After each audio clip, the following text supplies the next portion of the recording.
Hello everyone! So today we're going to cook pasta sardines. So we will prepare our onion and garlic. Let's just chop in small pieces.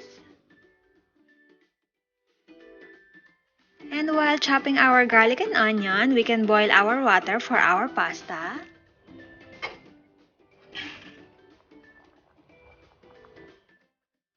And of course, we can prepare our sardines. So we're using 555 tomato sardines.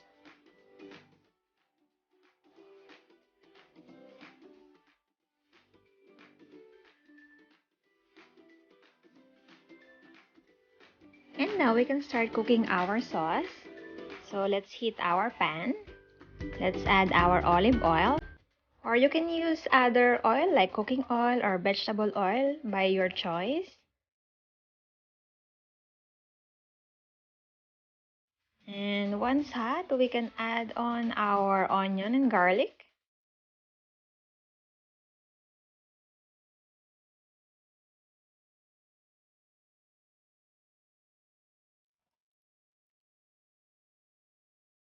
Okay, and now we can add our sardines.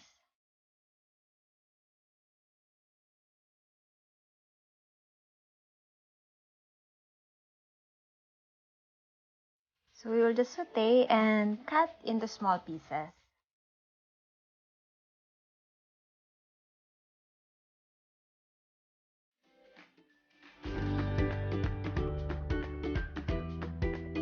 And then garlic powder, salt, and of course pepper. And then let it simmer for about 2 minutes. And finally, we can add on our noodles. Okay.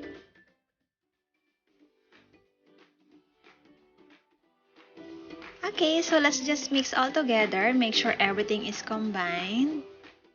So this pasta recipe is very cheap and very easy to prepare. And it's done! Here you go, our pasta sardines. Thank you for watching. Please like and subscribe.